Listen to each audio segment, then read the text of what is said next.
Nama saya Nyoman Budi Hartawan. Dari namanya saya ini orang apa kira-kira? Orang Bali. Saya orang Bali asli, Bapak Ibu. Ya, orang tua saya itu asli dari sebuah desa, sebuah kampung di Bali yang banyak orang tidak tahu tapi terkenal di internet. Orang dari luar banyak tahu ada satu kampung di Bali itu semuanya Kristen sampai hari ini. Ya, kalau Bapak Ibu ketik di internet Belimbing Sari, nah itu kampung 100% Kristen. Dan orang Bali sendiri tidak tahu ada satu kampung di Bali Kristen semua. Jadi kalau di Bali itu hari raya Nyepi kan semuanya tutup. Pesawat tidak boleh mendarat, kapal tidak boleh menyeberang, sepi sekali. Tapi di kampung itu karena 100% Kristen dan kampungnya itu di pinggir hutan, kita di situ biasanya orang dari kota datang ke kampung jalan-jalan. Kalau di kota kan tidak boleh keluar rumah, seperti itu. Nah, ayah saya dari sana, orang tua saya dari sana, dan kakek saya itu generasi Kristen mula-mula di Bali. Ya. Tahun 64 transmigrasi ke Sulawesi Tengah di Parigi.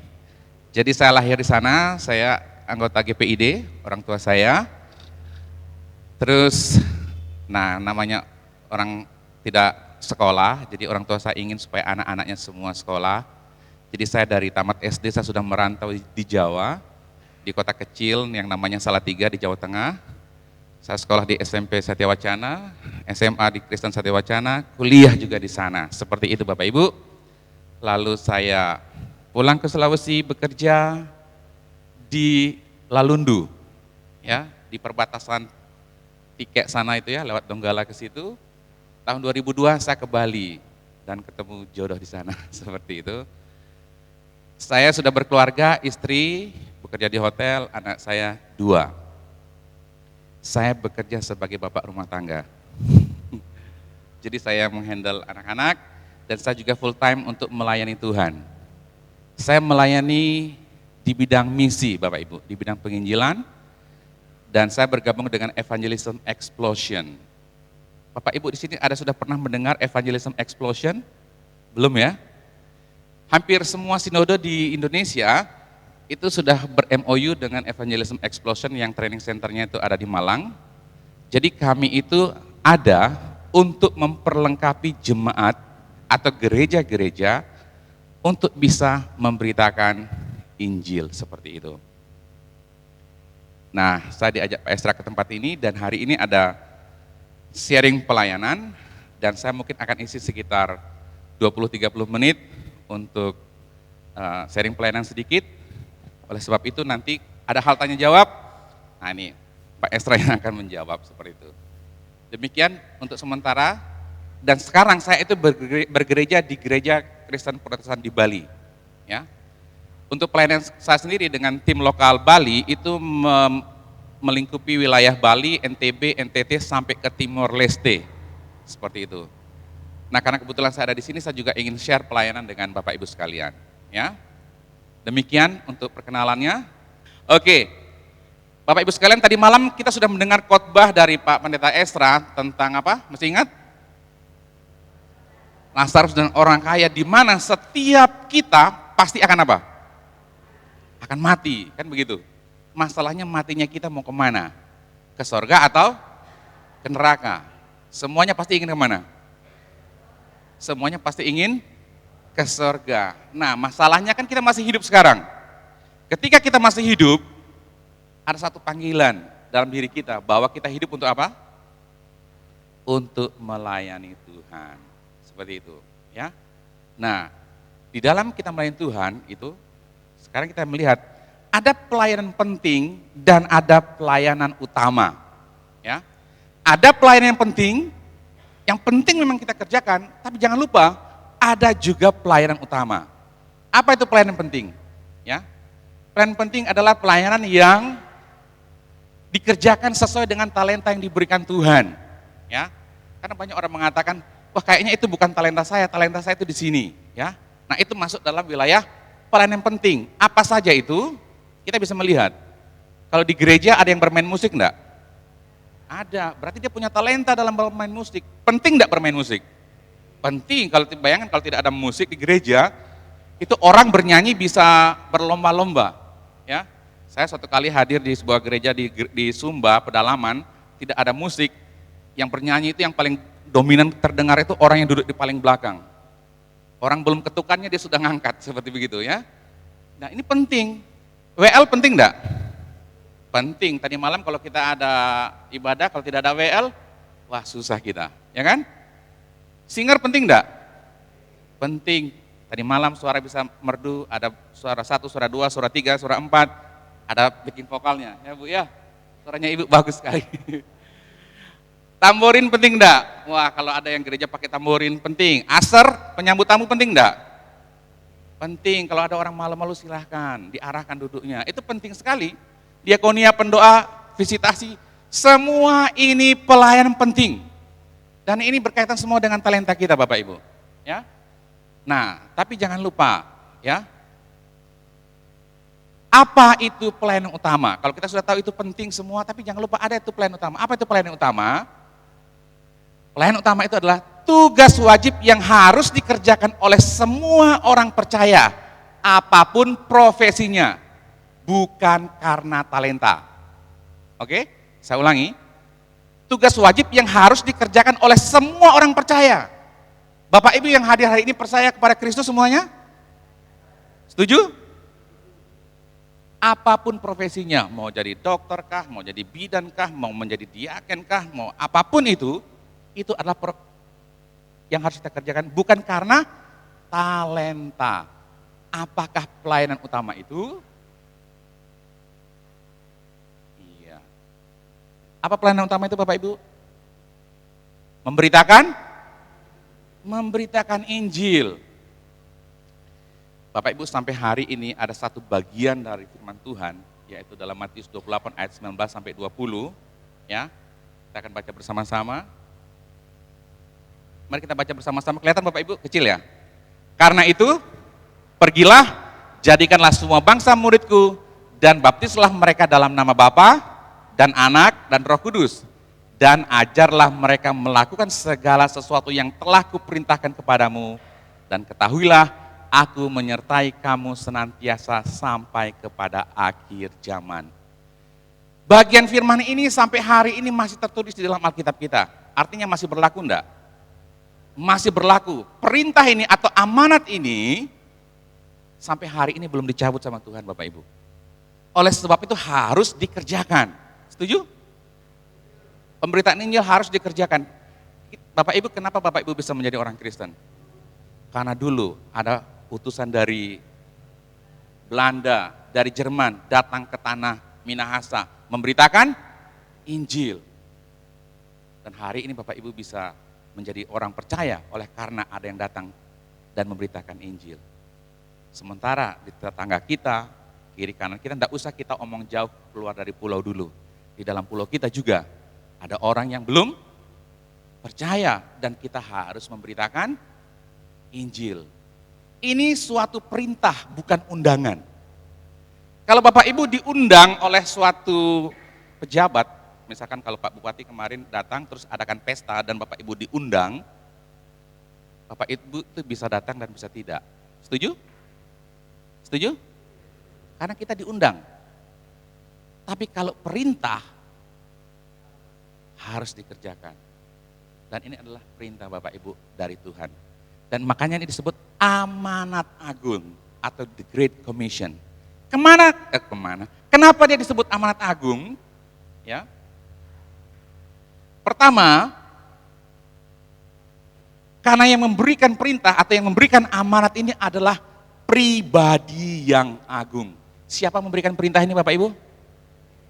Yesus. Tadi saya melihat banyak sekali Pak polisi dari semua grup polisi itu pasti ada satu komandannya. Ya kan? Kalau komandannya bilang, tolong pergi dulu ke sana antar ini dus. Kira-kira dia akan bilang apa? Siap, laksanakan. Kan begitu?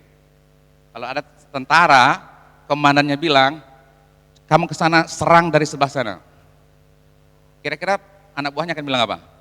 Siap, laksanakan. Kalau anak buahnya bilang, aduh tunggu dulu ya, kayaknya berbahaya di sebelah sana, besok saya bisa pergi.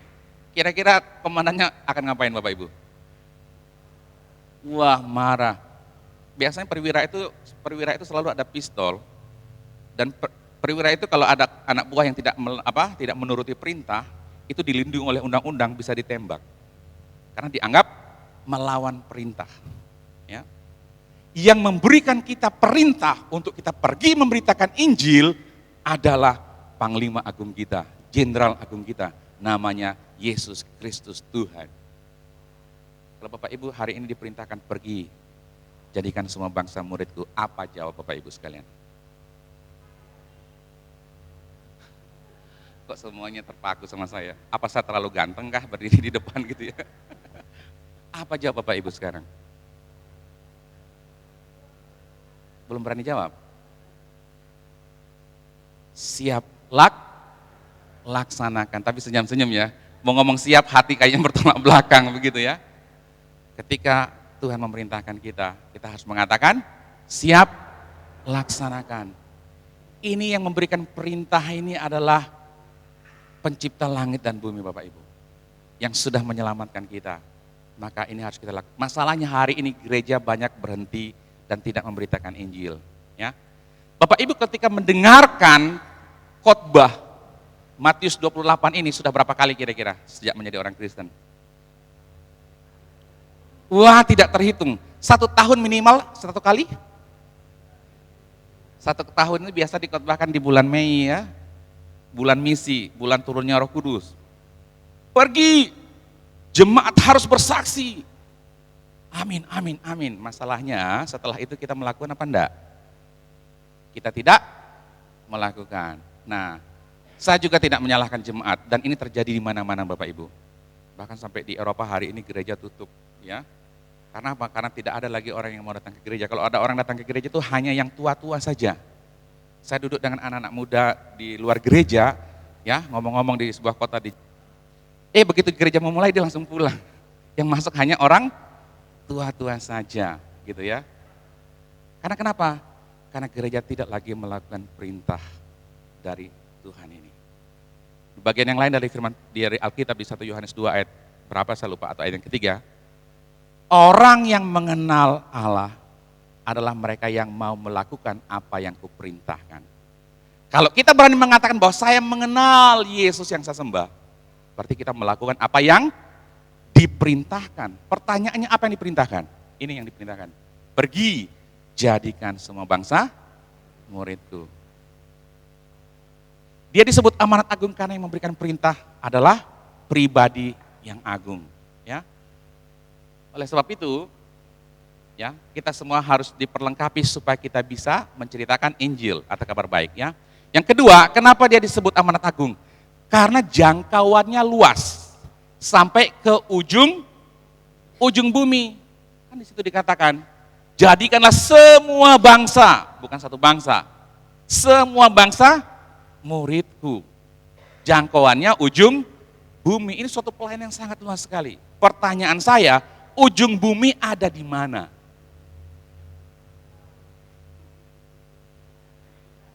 Hah? Iya, betul. Bumi itu bulat, terus ujungnya di mana? Nah, ini saya kasih tahu ya. Setiap jengkal tanah yang engkau pijak itu adalah ujung bumi. Jadi jangan berpikir begini, aduh kayaknya kalau saya pergi ke Afrika, kalau saya pergi ke sana terlalu jauh. Lihat kiri kananmu, lihat temanmu di kantor, itu juga adalah ujung bumi. Kita pergi, kita cerita. Oke?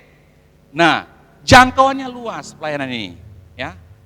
Saya juga heran, saya juga kenapa saya bisa sampai ke sini. Saya tidak ada rencana Bapak Ibu, betul. Ini Pak Pendeta Esra itu rupanya kemarin dia baru kasih tahu saya. Dari sekian tahun yang lalu saya itu ingin pergi ke Sangir Talaut gitu ya. Baru hari ini kesampaian gitu kan. Dan saya juga bilang, saya juga baru kali ini juga berarti kita sama-sama begitu kan. Dan saya pikir juga ada rencana Tuhan, sehingga saya juga bisa share tentang hal ini kepada Bapak Ibu. Ya. Yang ketiga, kenapa dia disebut amanat agung? Karena apa? Dia bernilai kekal. Ya. Pelayanan penginjilan itu bernilai kekal. Ya. Bapak Ibu di Matius 6 ayat 19-20 itu ada bagian yang mengatakan, janganlah kita mengumpulkan kekayaan di bumi karena apa? Ngengat dan karat merusak. Tapi kumpulkanlah kekayaan di Di mana ngangat dan karat? Pertanyaan, kekayaan apa yang kita akan kumpulkan di surga? Kekayaan apa yang tidak dimakan dengan ngangat dan karat? Kekayaan apa yang bernilai kekal? Jiwa-jiwa Bapak Ibu. Amin. Jiwa-jiwa itu bernilai kekal. Bapak Ibu bisa bayangkan kalau di surga kelak, ketika kita lagi menyembah Tuhan begini ya, berhadapan dengan Tuhan. Terus tiba-tiba ada yang datang sama Bapak Ibu. Bapak, terima kasih. Kalau bukan karena ceritanya Bapak itu yang datang ke rumah saya mungkin tidak ada di sini. Wah, hati kita pasti akan sangat berbunga-bunga sekali. Ya. Kalau misalkan saya melayani Tuhan dengan karunia kesembuhan, KKR kayak tadi malam, dengan ada mujizat, saya yakin sekali pasti yang datang lebih banyak. Setuju? Di mana-mana KKR mujizat pasti yang hadir lebih banyak, karena banyak sekali orang ingin mendapatkan kesembuhan. Kalau hari ini Bapak Ibu datang ke tempat ini dan saya mengatakan saya itu bisa menyembuhkan, saya yakin sekali Bapak Ibu akan datang dengan keluarga yang sakit. Orang yang tadinya kakinya jalannya begini, kalau misalkan saya berdoa sembuh, kira-kira saya menjadi orang terkenal enggak? Terkenal enggak saya? Sangat terkenal. Kira-kira diundang enggak datang ke tempat ini lagi? Pasti diundang Bapak Ibu. Pasti saya menjadi terkenal. Tapi ketika orang disembuhkan, orang lumpuh berjalan, orang buta melihat, surga bersuka cita enggak? Ada ayatnya? Surga itu biasa-biasa saja. Kenapa? Karena nature-nya surga seperti itu. Mujizat itu biasa bagi surga. Yang membuat surga bersuka cita, bersorak-sorak apa? Ketika ada satu orang bertobat dan mengaku Yesus itu adalah Tuhannya Bapak Ibu. Setuju? Orang lain mungkin tidak lihat. Di suatu pojok ruangan kita sedang menuntun orang untuk terima Tuhan secara pribadi. Surga bersuka cita. Bahkan memberikan standing applause. Wah, itu luar biasa Bapak Ibu. Ya. Bernilai kekal. Kalau hari ini ditanya sudah berapa jiwa engkau bawa ke surga, bawa kepada Tuhan? Dulu saya tidak bisa jawab. Saya memang lahir di tengah keluarga Kristen, tahu cerita tentang kekristenan, hafal semua, ya. Tapi ketika ditanya, saya aktivis persekutuan perkantas. Ketika ditanya sudah berapa jiwa dibawa kepada Tuhan, saya tidak bisa jawab. Karena jujur, saya tidak pernah menuntun orang terima Tuhan secara pribadi. Tapi ketika saya diperlengkapi dalam suatu pelatihan dengan suatu metode penginjilan yang sangat santun, yang sangat baik, yang sangat ramah lingkungan, kemanapun saya pergi enak sekali. Saya sambil setir mobil, saya sambil naik pesawat, saya sambil main catur, saya bisa menceritakan Injil. Ya, dan menuntun orang untuk terima Tuhan secara pribadi. Bahkan juga secara massal Bapak Ibu. Sehingga ketika ditanya sudah berapa jiwa dibawa kepada Tuhan, jujur juga saya tidak pernah menghitungnya. Tapi hati saya sangat bersuka cita dan di surga juga bersuka cita. Lebih bersuka cita lagi ketika melihat mereka-mereka yang sudah diinjili, diperlengkapi, melakukan hal yang sama seperti yang saya lakukan. Dia juga bisa memberitakan Injil. Bayangkan baru percaya 3 tahun sudah bisa pergi untuk memberitakan Injil. Wah, itu hal yang luar biasa. Ya, ini pelayanan bernilai kekal, makanya disebut amanat agung.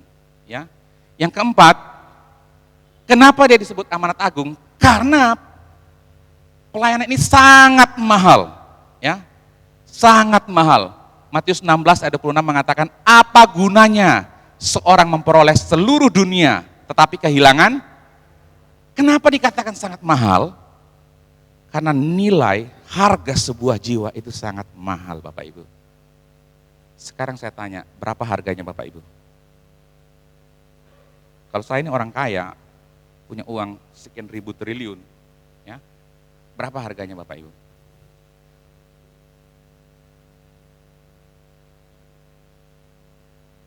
Kalau orang gila di Gerasa itu biasanya dihitung dengan harga nilai babi ya. Waktu itu ada 2.000 ekor babi. Babi 1 ekor yang dewasa di sini berapa harganya? 3 juta? 2 juta? Oke, kalau 3 juta harga babi dewasa 1 ekor dikalikan 2.000 berarti 6 miliar. Harga orang gila itu berapa? 6 miliar. Adakah sebuah gereja yang mau mengeluarkan 6 miliar demi sebuah jiwa? Ada? 1 jiwa loh. Saya yakin sekali pasti tidak. Jangankan 6 miliar, 1 sen pun kalau rapat jemaat kita hitung-hitungan. Betul kan? Maka setiap rapat jemaat itu yang dihitung itu uang. Berapa nih? Berapa? Padahal sudah dipersembahkan. Artinya sudah dilepas dok, jangan dihitung-hitung lagi kan begitu. Tapi itu dihitung. 6 miliar. Tapi firman Tuhan mengatakan, apa gunanya engkau memiliki seluruh dunia? Artinya, sekalipun Bapak Ibu punya kekayaan seluruh dunia ini Bapak Ibu miliki, tidak sebanding dengan nilai sebuah jiwa Bapak Ibu sekalian. Artinya apa? Sangat berharga sekali. Amin. Coba bilang kiri kanannya, bilang kamu sangat berharga. Kita ini sangat berharga Bapak Ibu, ya. Dan dibandingkan dengan apa? Darah Kristus yang sudah tercurah bagi kita. Untuk Bapak Ibu ini bisa dibayar lunas, dibayar dengan darah, nyawa. Saya yakin Bapak Ibu pasti juga punya suami atau punya istri. Kalau Bapak Ibu misalkan jatuh di sungai dan hanyut, belum tentu suami atau istri mau ikut lompat mau menyelamatkan. Setuju? Tolong, tolong. Sudah mati. Tapi Allah memberikan anaknya yang tunggal, Yesus Kristus itu. Supaya apa? Supaya kita ini ditebus dan bisa memperoleh yang namanya hidup yang kekal dalam sorga. Ya, mahal harganya. Makanya pelayanan penginjilan itu pelayanan yang tidak berbentuk. Ya, kadang-kadang lembaga misi itu banyak sekali dananya, tapi tidak kelihatan bangunannya. Kalau uang 3 miliar dibangunkan gereja, kelihatan bangunannya. Tapi kalau untuk menjangkau, karena kita tidak pernah tahu kapan benih yang ditaburkan akan tumbuh. Itu mahal sekali Bapak Ibu. Ya. Yang kelima, mengapa dia disebut amanat agung? Karena ada janji perlindungan. Apa janjinya Tuhan? Dan ketahuilah, aku menyertai kamu senantiasa sampai kepada akhir zaman. Jadi ketika kita pergi memberitakan Injil, ada jaminan, ada janji dari Tuhan. Ya, kalau Markus 16 ayat 17-18, tanda-tanda ini, kan gitu ya. Yang itu yang dipakai untuk menyerang Pak Pendeta Esra sama Pak Waloni ya. Katanya minum racun maut tidak akan mati, tapi bukan dalam konteks untuk dicobai. Artinya ketika kita sedang pergi untuk melayani Tuhan, untuk memberitakan kabar baik, untuk memberitakan Injil, ada orang tidak suka sama kita dan misalkan mau kasih racun sama kita, sama kopi kita atau yang lainnya, tanda-tanda orang percaya menyertai kita. Amin. Dan kita tidak akan mati. Setuju? Setuju? Saya sendiri sudah membuktikan karena saya adalah juga penginjil di lapangan Bapak Ibu. Ya. Saya tidak sedang berteori, tapi justru saya semakin bangga dengan kebenaran firman Tuhan, karena firman Tuhan itu membela. Ya, saya berapa kali dibikin kopi, kopinya sudah tersedia, kok kopinya malah netesnya dari ini.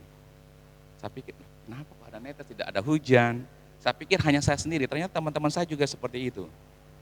Apakah saya mati? Tidak, saya minum kopi, kopinya rasanya nikmat, gitu kan? Dan sampai hari ini saya tidak kurus-kurus juga Bapak Ibu, itu artinya Tuhan memberikan perlindungan, ya. Itu janji Tuhan. Nah, selain perintah, mengapa kita harus memberitakan Injil? Ya. Yang pertama dalam Markus pertama ayat ke-17, Tuhan mau kita menjadi apa? Penjala apa? Penjala manusia. Ya, ketika Yesus mencari murid-murid, kamu akan kujadikan penjala manusia. Yang tadinya biasa menjala ikan, dijadikan penjala manusia. Apa bedanya menjala ikan sama menjala manusia? Kalau menjala ikan, ikannya hidup, dijala, ditarik, mati. Kalau menjala manusia, orang yang mati rohani, dijala, ditarik menjadi hidup. Ya, nah Tuhan mau kita menjadi penjala manusia. Pertanyaan Bapak Ibu, maukah menjadi penjala manusia? Mau? Mau ya, karena ini Tuhan yang perintahkan kita, ya. Makanya kita harus memberitakan Injil. Yohanes 14 ayat 6 mengatakan apa? Dan Kisah Para Rasul 4 ayat 12, akulah jalan dan kebenaran dan hidup. Tidak ada seorang pun yang datang sampai kepada Bapa kalau tidak melalui aku. Kisah para Rasul 4 ayat 12 bilang apa? Sebab di bawah kolong langit ini tidak ada nama lain yang olehnya kamu dapat diselamatkan selain nama Yesus. Dari dua ayat ini, ya, apakah ada jalan untuk ke sorga atau jalan keselamatan di luar Yesus? Kok diam ya? Tidak ada. Artinya kalau orang yang tidak percaya Yesus, dia menuju kemana? Kepada kebinasaan atau neraka. Sekalipun dia sangat baik, berdasarkan kebenaran firman Tuhan, tidak ada jalan. Yesus adalah satu-satunya manusia di bumi yang mendeklarasikan bahwa hanya melalui dirinya jalan satu-satunya menuju ke surga. Tidak ada satu pendiri agama pun, tidak ada satu tokoh siapapun di muka bumi ini berani mendeklarasikan dirinya sedemikian rupa. Kenapa dia berani? Kalau hari ini ada wartawan televisi datang ke sini saya undang, berani enggak Bapak Ibu bilang di televisi, saya ini Bupati Talaut? Berani enggak? Berani? Di televisi bilang, saya Bupati Talaut, berani? Kenapa enggak berani? Karena bukan bupatinya. Kenapa Yesus berani mengatakan, akulah jalan dan kebenaran dan hidup? Karena memang dialah jalannya. Setuju? Kalau Yesus bilang hanya dialah jalan, kenapa kok orang bilang ada jalan lain? Kalau dia bilang satu jalan, ya berarti satu jalan. Kalau dia bilang dua jalan, ya kita tinggal ikut karena dia adalah Tuhan yang berbicara. Kalau Tuhan sudah berbicara dan kita tidak yakin, siapa lagi yang kita mau yakin? Penjual obat? Kan tidak. Kalau Tuhan sudah berbicara, kita harus yakin. Ya, makanya ini bagian yang sangat penting. Setiap hari ada banyak orang, beribu-ribu orang berbaris menuju ke jurang maut.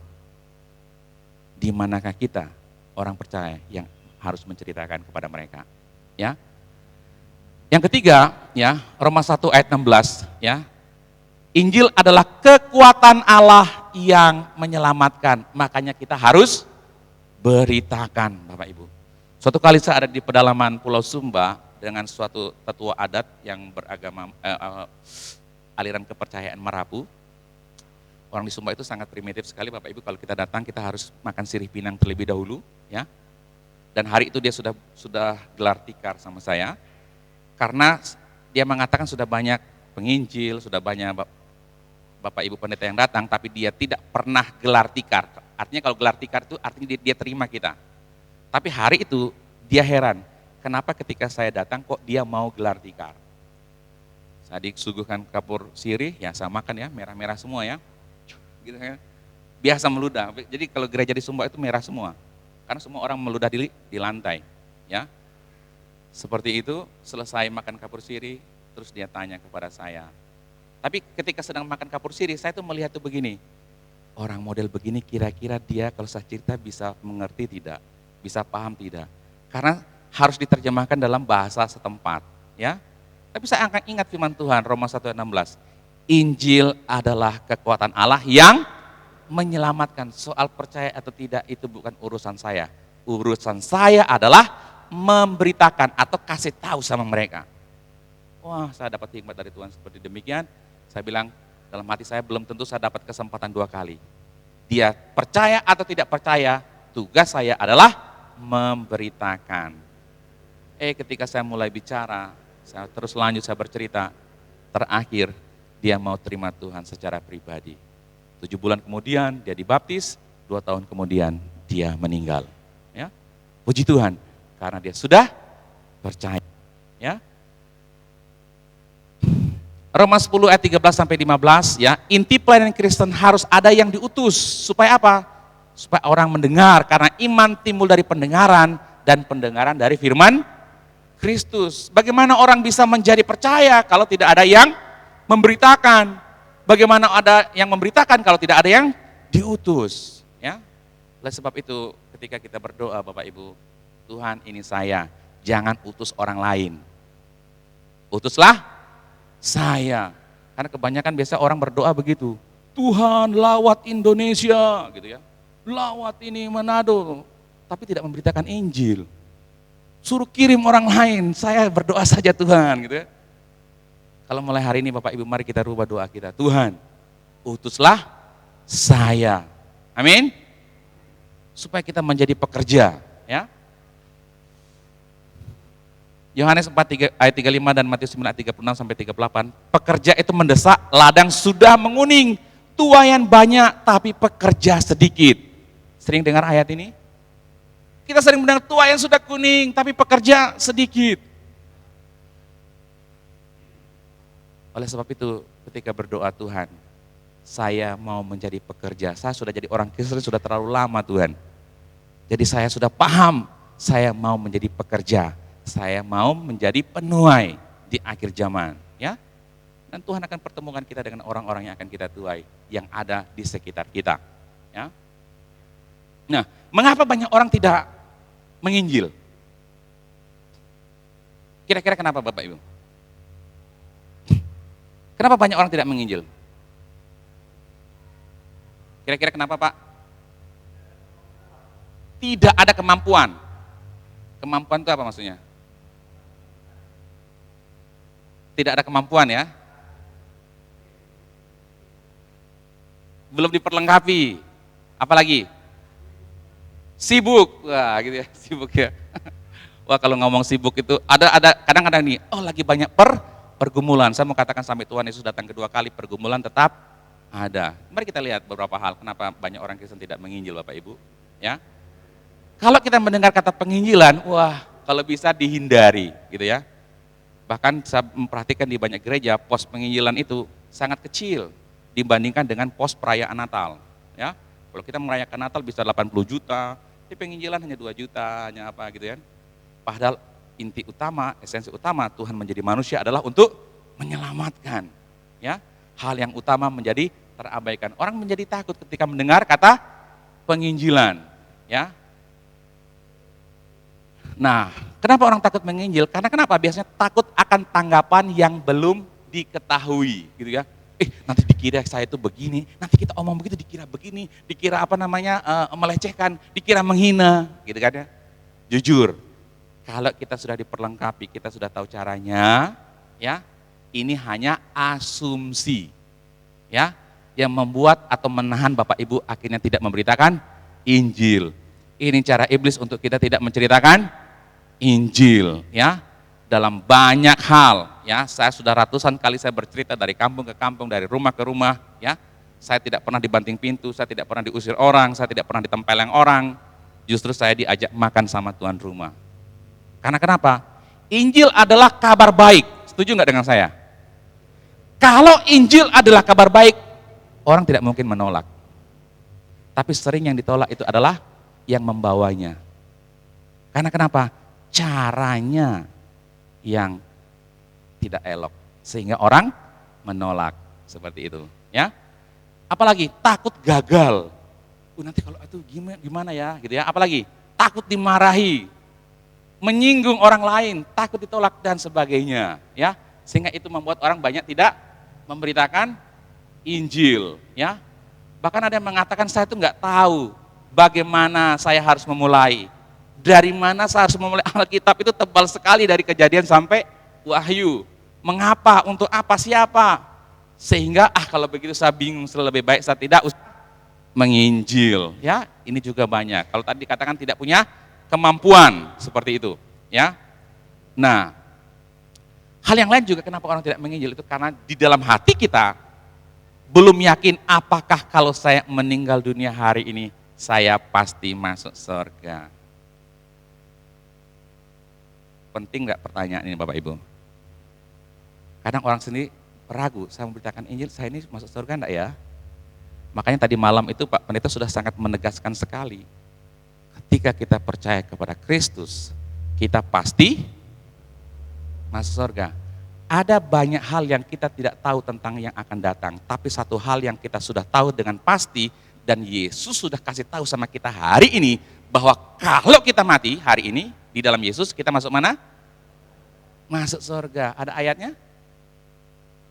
Yohanes 10 ayat 28. Aku memberikan hidup yang kekal kepada mereka. Mereka itu siapa? Orang yang percaya. Pertanyaan, Bapak Ibu percaya enggak? Bapak Ibu percaya enggak? Dan mereka, kita yang percaya, dikatakan apa? Mudah-mudahan, semoga tidak. Kata yang dipakai di situ apa? Dan mereka pasti tidak binasa. Artinya iman di dalam Yesus bukan semoga mendapat tempat di sorga, mudah-mudahan mendapat tempat di sorga. Iman di dalam Yesus pasti di dalam Yesus pasti tidak binasa, artinya pasti tidak masuk neraka sampai selama-lamanya. Amin. Dan seorang pun tidak dapat merebut mereka dari tanganku. Kalau tangan Tuhan sudah pegang tangan kita, kita tidak akan mungkin dilepaskan. Artinya kita tidak mungkin akan kehilangan keselamatan. Amin. Dan itu yang berbicara Tuhan Yesus secara langsung. Oleh sebab itu kita harus pastikan, bagi kita pasti ada luapan sukacita dan kita pasti akan mau memberitakan Injil. Ya, makanya hal ini bagian yang sangat penting sekali. Kadang-kadang orang menjadi ragu tapi ingin, sehingga susah untuk menceritakan Injil. Makanya kita harus pahami berita Injil, kita pahami keselamatan, lalu itulah yang kita ceritakan. Karena kenapa? Semua agama di muka bumi ini, semua aliran kepercayaan di muka bumi ini mengajarkan hal yang baik. Dan endingnya kalau mati ingin masuk surga, berarti kita dalam posisi yang sama. Cara mencari surga itulah yang kita beritakan. Seperti itu, ya. Nah, oleh sebab itu kita perlu diperlengkapi, Bapak Ibu, ya. Karena saya juga seringkali dikotbahi, kita harus bersaksi, gitu ya. Bapak Ibu sering juga dikotbahi, harus apa? Bersaksi. Bersaksi itu bukan menyanyi ketika ibadah, itu namanya beribadah. Bersaksi itu adalah kita menceritakan karya Allah di dalam Yesus Kristus. Kalau Bapak Ibu pergi memberikan pengobatan gratis di daerah-daerah misalkan orang yang bukan Kristen, itu bukan bersaksi, itu aksi sosial. Oke? Yang namanya bersaksi adalah mulut kita cerita. Cerita apa? Cerita karya Allah di dalam Yesus Kristus yang menyelamatkan. Nah, cuma masalahnya kita tidak tahu bagaimana caranya. Oleh sebab itu jemaat perlu diperlengkapi, ya. Kalau Bapak Ibu mau diperlengkapi, saya dengan tim bersedia memperlengkapi. Kalau bersedia diperlengkapi, ya. Kami memberikan secara gratis, cuma-cuma kami bisa datang kalau Bapak Ibu ingin diperlengkapi. Demikian dari saya tentang pelayanan ini. Lebih lanjut ada pertanyaan nanti kami akan jawab bersama-sama. Terima kasih, Tuhan memberkati.